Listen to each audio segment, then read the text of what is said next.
오늘은 요한복음 6장 41절에서 51절 말씀 가지고 요한복음 강의 39번째 시간으로 내가 곧 생명의 떡이니라, 내가 곧 생명의 떡이니라 라는 제목으로 함께 은혜를 나누도록 하겠습니다.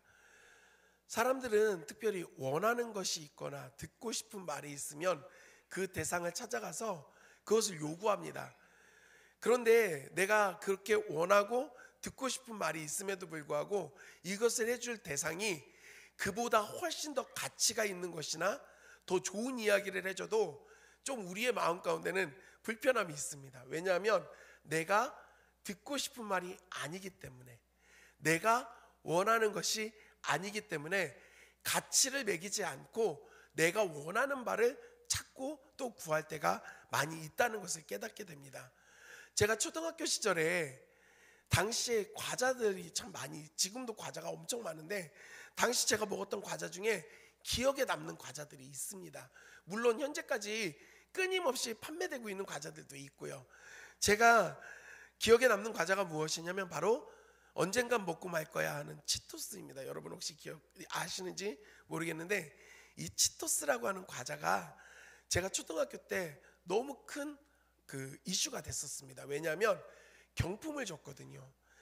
과자 봉투 안에 스티커가 들어있고 여기에 보면 그 동전으로 긁었을 때 경품이 나오는 겁니다.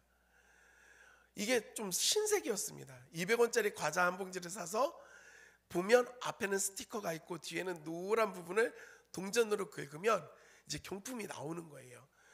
대부분은 다 꽝, 다음 기회에, 대부분은 다 이거였고요.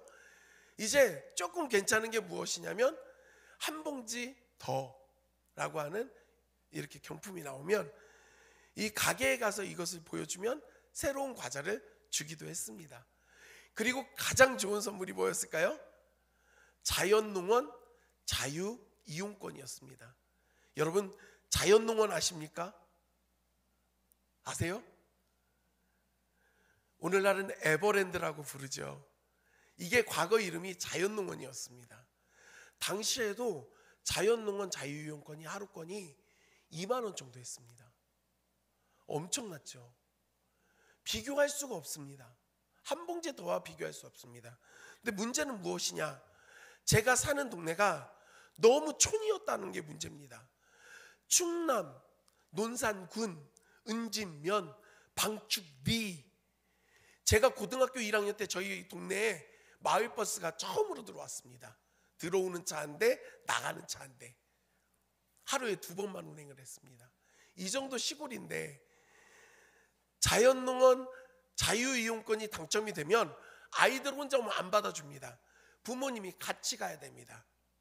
일로 바쁜 부모님을 이끌고 자연농원까지 간다는 게 거의 불가능한 일이었습니다. 해석하게도 그렇게 뽑히기 어렵다는 자연농원 자유이용권에 제가 2번이나 뽑힌 거예요.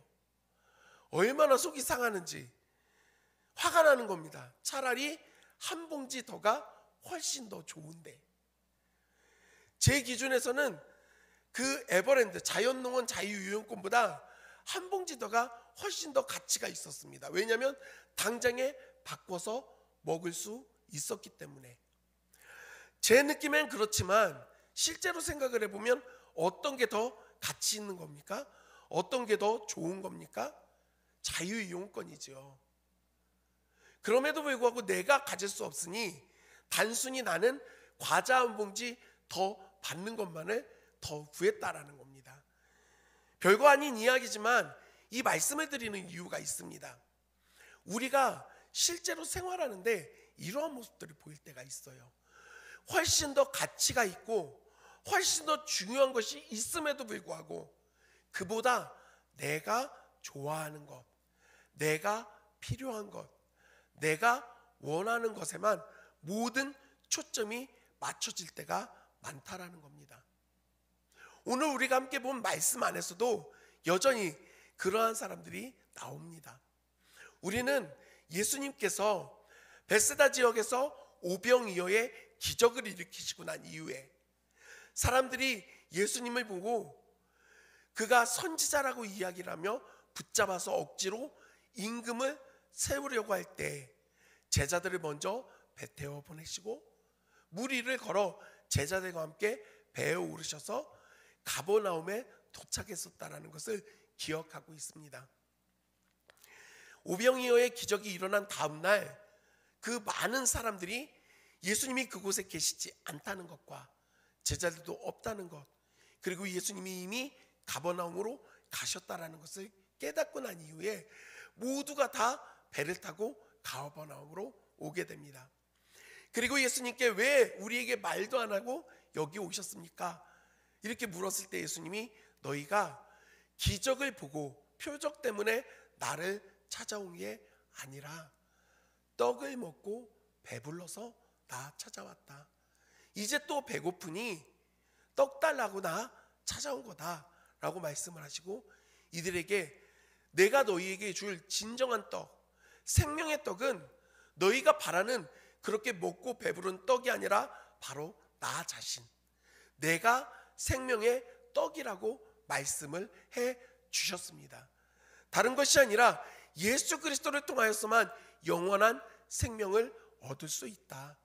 예수 그리스도를 믿어야지만 구원을 얻을 수 있다라는 그 복음을 그들에게 확실하게 말씀해 주신 것입니다.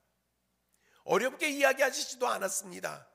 또한 비유로서 사람들이 어느 정도 지혜가 있어야지만 알 수 있게 하시지 않았습니다. 직접적으로 단도직입적으로 말씀해 주셨습니다. 그런 예수님의 말씀을 들은 사람들의 반응이 어땠습니까? 우리 오늘 본문 41절과 42절 말씀 다 같이 읽겠습니다. 시작. 예수에 대하여 수군거려 이르되 이는 요셉의 아들 예수가 아니냐?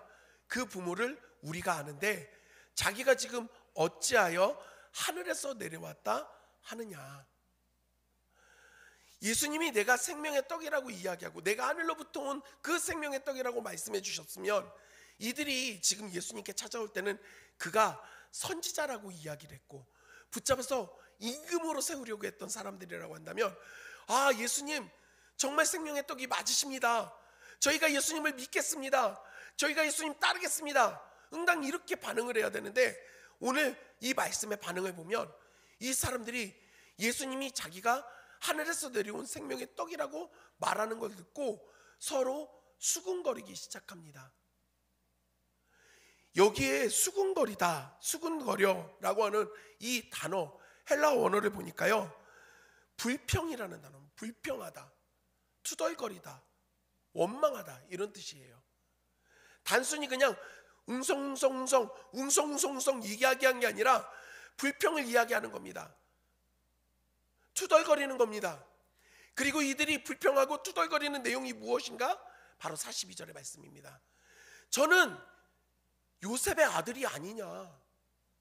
내가 저 사람의 아버지를 알아.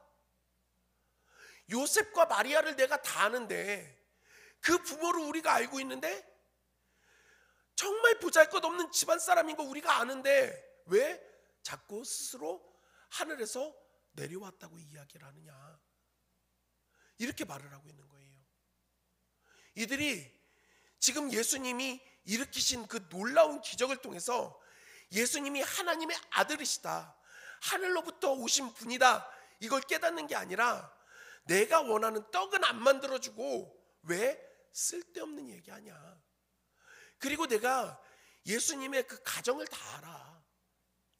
자신들의 고정관념에 갇혀서 자신들이 원하는 바에만 모든 초점이 맞춰져서 예수님에 대하여 지금 투덜거리고 불평하고 있는 것입니다. 우리는 그럼 여기에서 분명히 깨닫게 되는 것이 있습니다. 그게 무엇이냐면 이들은 예수님을 믿은 것이 아니라는 것이죠. 이들이 원했던 건 단순히 그저 나에게 배고플 때만 떡을 만들어줄 예수님이 필요했던 겁니다. 사랑하는 성도 여러분, 그런데 우리의 신앙의 태도가 이들의 모습과 동일할 때가 있다라는 겁니다. 예수 그리스도를 믿고 하나님의 자녀가 되어 구원받았다라고 하는 그 구원의 은혜를 가지고 날마다 우리가 구원을 이루기 위하여 예수님을 닮아가야 되는 것이 마땅하고 말씀에 순종하는 것이 마땅한데, 우리는 주님 앞에 나와 내 것들을 요구합니다. 떡 달라고 말을 하는 겁니다. 우리의 사업이, 우리의 가정이, 내 자녀가, 배우자가 잘 됐으면 좋겠습니다. 하나님 이거 해주세요. 사랑하는 성도 여러분, 예수 그리스도가 목적이십니까? 아니면 수단이십니까? 좀 더 쉽게 말씀해 볼까요? 여러분, 우리는요, 잘 살기 위해 예수 믿는 거, 이게 맞는 겁니까? 우리가 잘 살기 위해 예수 믿는 겁니까? 아니면 예수를 잘 믿기 위해 살아가고 있는 겁니까? 비슷한 말인 것 같지만 완전히 다릅니다. 잘 살기 위해 예수 믿는 사람은 그 초점이 나에게 맞춰져 있습니다. 내 삶. 하지만 예수 잘 믿기 위하여 살아가는 사람들은 예수님께 모든 초점이 맞춰져 있다라는 겁니다. 오늘 가버나움까지 찾아온 그 수많은 인파, 그 수많은 사람들은 잘 먹기 위해 예수님 찾아온 겁니다. 배 부르기 위해 예수님께 나온 겁니다. 만일 우리도 이러한 태도를 취하고 있다면 이 사람들과 다르지 않다는 겁니다. 그리고 예수님은 그렇게 투덜거리고 불평하는 사람들을 향하여 말씀하십니다. 우리 43절 말씀 다 같이 한 목소리로 읽겠습니다. 다 같이 읽겠습니다. 시작.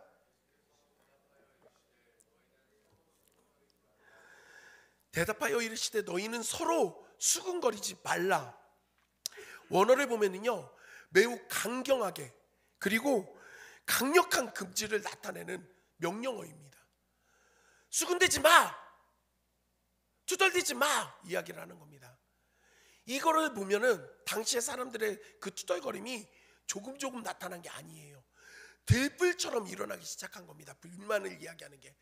내가 저 사람이 아버지 요셉인 거 알아. 내가 저 부모를 알아.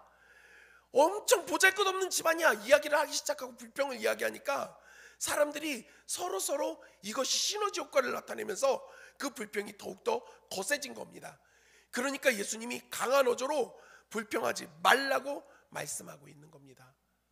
사랑하는 성도 여러분, 부정적 이야기와 불평이 가지는 놀라운 힘이 있습니다. 불평과 부정적 이야기를 하는 사람들 주변에는 그런 사람들이 모여들기 시작하고요, 이것이 점점 더 거세져서 결국에 그곳에는 부정적인 것들만 남아있게 되기 때문에 그렇습니다. 죄송합니다. 그렇기 때문에 우리가 모이는 교회 공동체 안에서도 불평의 이야기들을 하는 것, 원망의 이야기를 하는 것보다는 살리는 말들과 긍정적인 말들을 하는 그 모습이 필요하다는 것입니다. 예수님은 지금 그렇게 원망하고 불평하는 사람들을 향하여 하지 말라고 말씀을 하십니다. 그리고 나서 예수님은 그들에게 이어서 말씀을 해주십니다. 우리 말씀 같이 44절 같이 읽겠습니다. 44절입니다. 시작.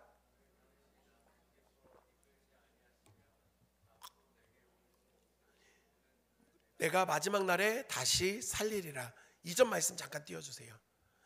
여기 나를 보내신 아버지께서 이끌지 아니하시면, 이끌지라는 이 단어에 우리는 좀 주목해 볼 필요가 있습니다.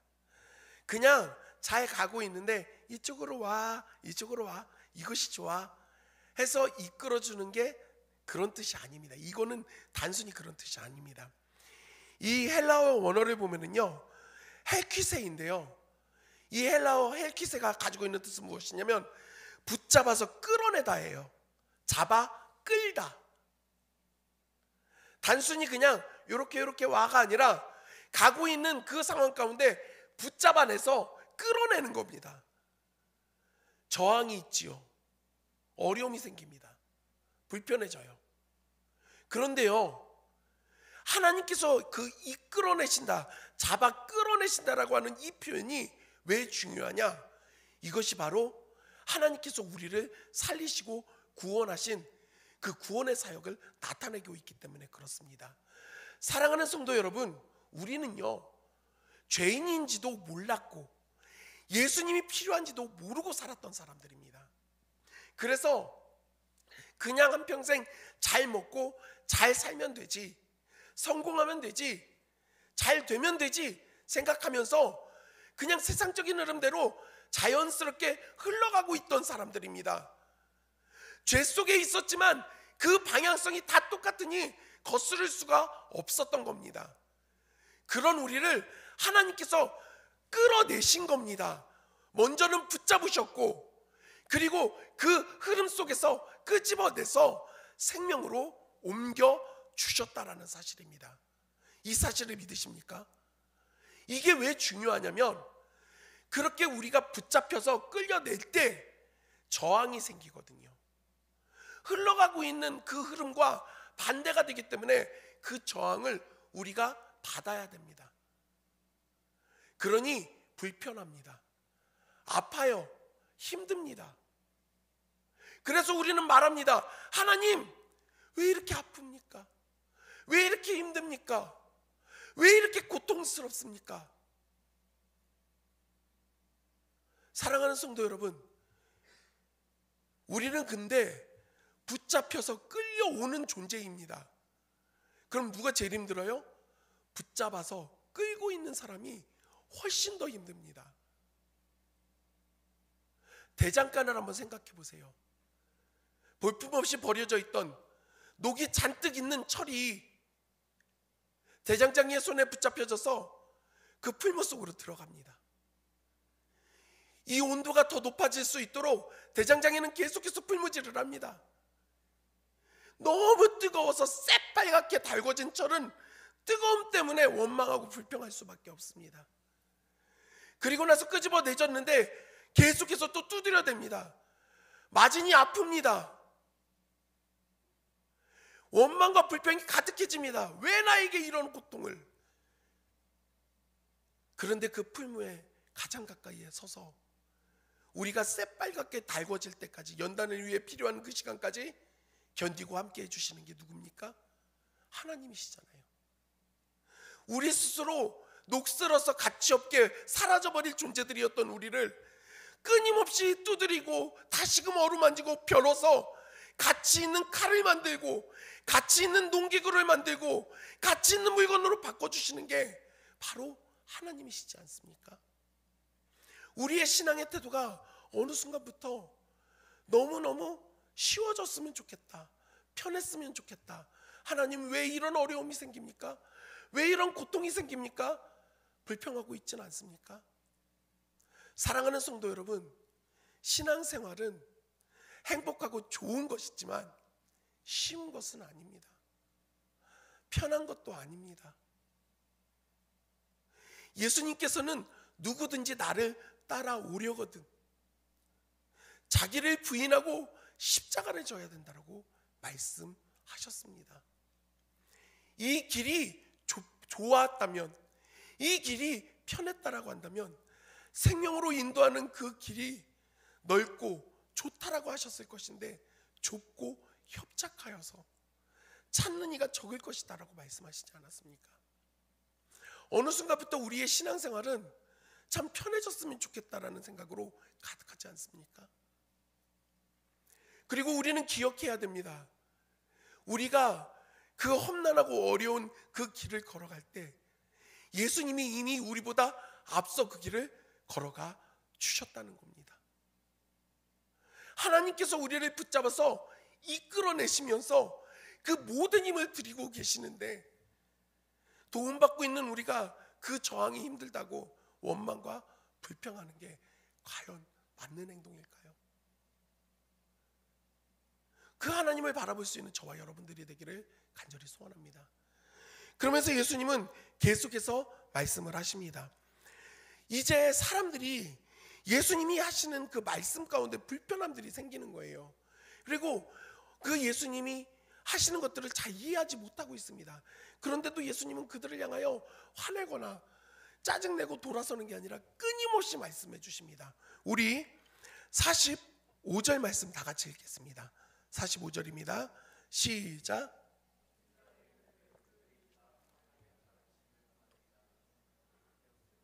아버지께 듣고 배운 사람마다 내게로 오느니라. 예수님은 구약의 이사야 선지서의 그 말씀을 인용합니다. 54장 13절 말씀에 보면 내 모든 자녀는 여호와의 교훈을 받을 것이니.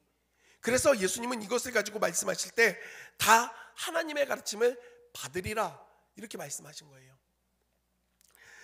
모든 사람들, 믿는 자들은 하나님의 교훈을 받게 되고, 그러면서 예수님은 기록되었은즉 아버지께 듣고 배운 사람마다 내게로 오느니라 라고 말씀하고 있습니다. 여기 중요한 것은 무엇이냐면 아버지께 듣고 배운 사람입니다. 그런 사람이 예수 그리스도를 믿고 구원받는다라는 사실입니다.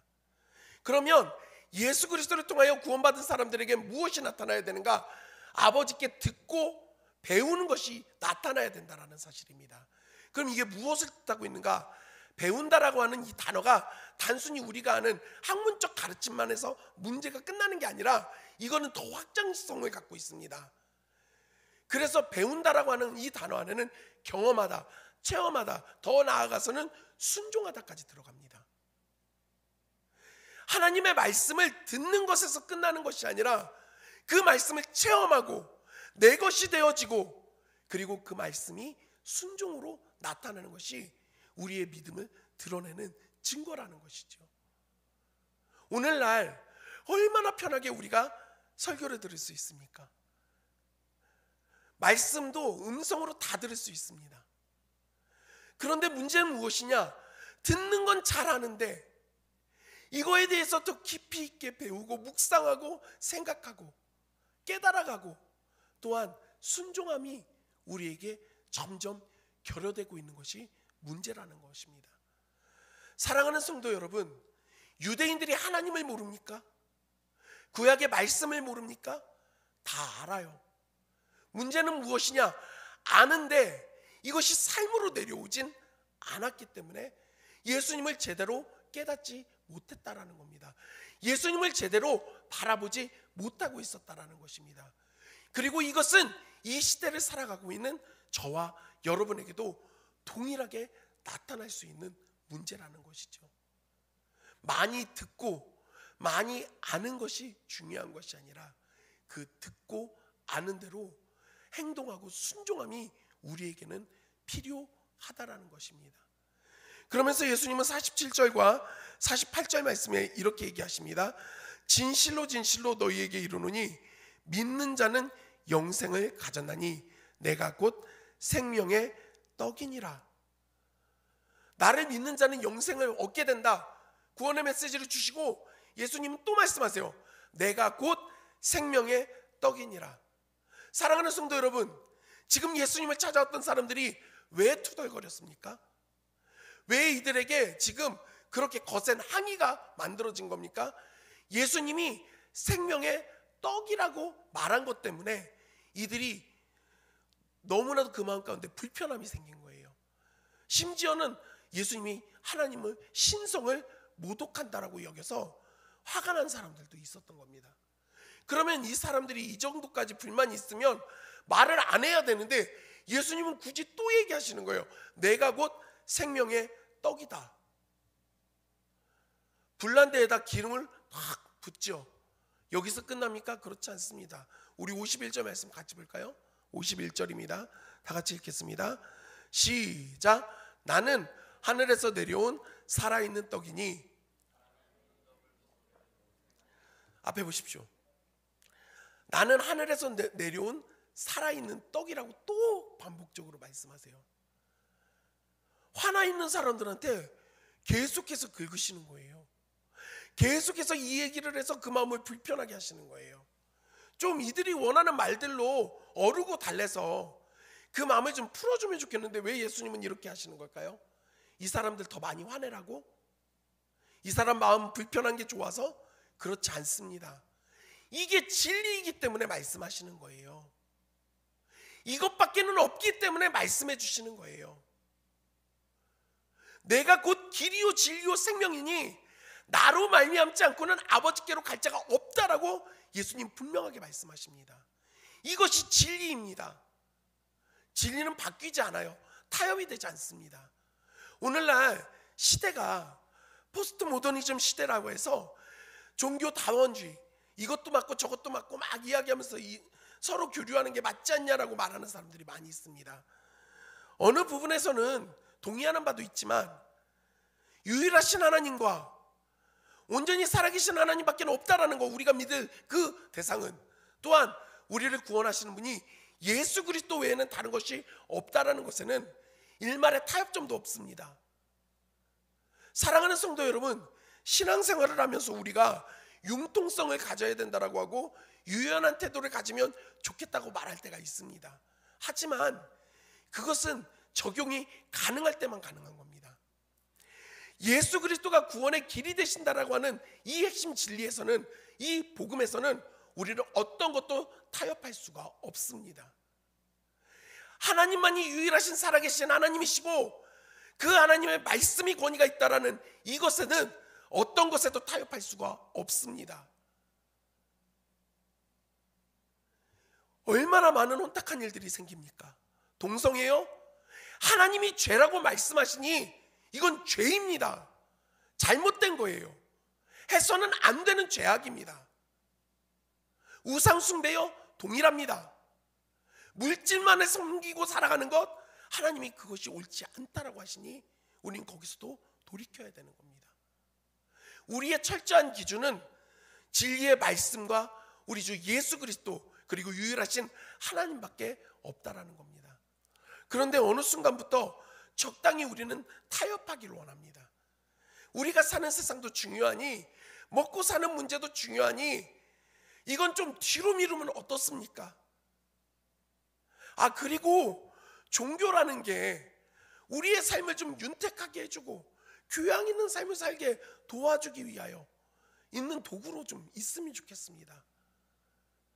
거듭 말씀드리지만 우리는 예수 잘 믿기 위하여 살아가는 사람들입니다. 잘 먹고 잘 살기 위하여, 성공하기 위하여 예수 믿는 사람들이 아니라는 것입니다. 타협이 될 수 없습니다. 무엇을 원하고 계십니까? 내 욕심의 것들을 원하고 계시지 않습니까? 편안한 것들을 꿈꾸고 계시지 않습니까? 그런 우리를 향하여 예수님은 분명하게 말씀하십니다. 우리 49절 말씀 다 같이 한 목소리로 읽겠습니다. 49절입니다. 시작. 너희 조상들은 광야에서 만나를 먹었어도 죽었다. 그들의 의복이 해지지 않고 신발도 닳지 않고 때에 맞춰서 만나를 내려주셔서 먹고 메추라기도 먹었어요. 물이 필요할 때는 반석에서 물을 내셔서 쓴 물을 단물로 바꾸셔서 먹이셨던 게 하나님이십니다.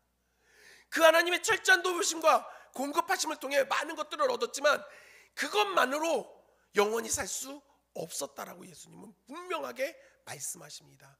사랑하는 성도 여러분, 이 땅 가운데 살아가는 것이 전부인 것처럼 살아가는 모습들이 우리에게 얼마나 많이 나타납니까? 그 모든 것들을 다 갖는다 해도 우리가 영원히 살 수 있습니까? 우리가 생명을 얻을 수 있습니까? 우리의 힘과 노력으로 구원받을 수 있습니까? 안 됩니다. 예수 그리스도를 믿어야지만 구원을 받을 수 있습니다. 세상의 것들과 내 삶에 필요한 것들을 채워가는 것들로는 되어지는 것이 아니라 온전히 예수 그리스도만을 통하여 이 모든 것들이 이루어진다라는 사실입니다. 전 이제 말씀을 좀 정리하려고 합니다. 사랑하는 성도 여러분, 우리의 신앙생활 가운데 나타나는 문제들이 있습니다. 주님을 수단 삼으려고 하는 사람들이 있습니다. 내가 원하는 것들을 관철시키기 위하여 하나님을 가져다 쓰는 것이지요. 예수님을 가져다 쓰는 것이지요.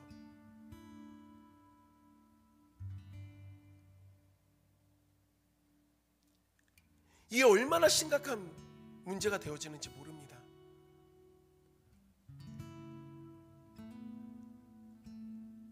오늘날 우리는 사회는 어떻습니까? 우리나라는 어떻습니까?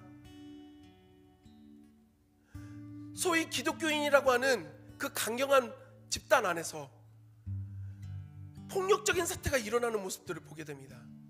그러면서 말합니다. 이것이 진리를 지키기 위해서 하는 일이라고. 한번 질문 드리고 싶어요. 예수님이 십자가를 앞두고 겟세마네 동산에서 기도하실 때, 그 병사들에게 붙잡혀셨을 때 예수님이 들고 일어나라고 말씀하셨습니까? 베드로가요, 칼을 뽑아 말고의 귀를 잘랐습니다. 잘했다, 이것으로 시작으로 나를 이제 못 잡게 막아라. 예수님이 이렇게 말씀하셨습니까? 말고의 귀를 다시금 붙여주시며, 베드로야, 칼로 일어난 자는 칼로 망하게 된다. 폭력이 아니라는 거예요. 제자들에게 예수님이 정말 절절하게 그 겟세마네 동산에 오시기 전에 어떤 일을 하셨습니까? 그들의 발을 씻겨주시면서 내가 너희를 섬겼던 것을 기억해라. 내가 너희를 사랑했던 것을 기억해라. 그러니 너희도 서로 사랑하라고 말씀하시지 않았습니까? 근데 그 예수님은 어디 가셨습니까? 왜 우리는 내 생각대로 내 수단 삼아 거기에다 그냥 예수님만 가져다 놓고 내 하고 싶은 일을 하고 있습니까? 또 이와는 또 반대의 사람들이 있습니다. 신앙생활이 그냥 종교생활로서 대충 살아가도 된다라고, 적당히 타협해도 된다라고, 세상의 문화의 시류에 흘러가도 된다라고, 그래서 교회도 나가지 않습니다. 인터넷으로 유튜브로 설교 들으면서 이렇게 해도 나는 예수 믿는다라고 말하는 사람들 얼마나 많은지 모릅니다.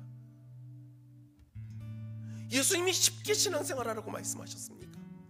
누구든지 나를 따르려거든 집에 들어누워서 편안하게 말씀 들어라. 니네 원하는 대로 살아라. 예수님은 그리 말씀하신 적이 없는데 왜 또 이쪽으로 극단으로 가는지 모릅니다. 우리의 신앙의 태도는 어떻습니까? 무엇을 보고 계십니까? 떡에 우리의 초점이 맞춰져 있지 않습니까? 우리의 만족스러운 것들에 우리의 모든 것들이 맞춰져 있지는 않습니까? 그러면 우리는 그 예수님을 바라보지 못하는 것입니다. 사랑하는 성도 여러분, 정치적 색깔이요, 사상이요, 경제적인 어떤 능력이요, 권력이요, 우리는 여기에 흔들리지 않습니다. 우리가 바라봐야 될 것은 우리의 구원이 될 길이 되시는 유일하신 예수 그리스도밖에 없습니다. 생각이 다르고 마음 먹은 것들이 다르다 할지라도 예수 그리스도를 인정하고 믿는 사람들이라고 한다면 우리는 하나 될 수가 있는 거 아닙니까? 예수님을 바라봐야 됩니다. 무엇을 원하고 계십니까? 오늘 예수님은 우리에게 말씀하십니다. 무엇을 원하고 있니? 내가 곧 생명의 떡이다. 나를 통해서 너희가 그 영생을 얻을 수 있다. 하나님이 너희를 잡아서 끌어내주셨다. 힘들지, 어렵지, 아프지. 그런데 그걸 붙잡고 계신 그 하나님이 훨씬 더 많은 힘을 쏟고 계셔. 훨씬 더 너를 강하게 붙잡기 위해 온 힘을 다 쓰고 계셔. 사랑하는 성도 여러분, 언제까지 내 앞에 있는 곳에만 머무르시겠습니까? 이제 고개를 들어 그 예수 그리스도를, 그 하나님을 바라볼 수 있는 저와 여러분들이 되기를 주님의 이름으로 간절히 소원합니다. 우리 이 시간에 말씀을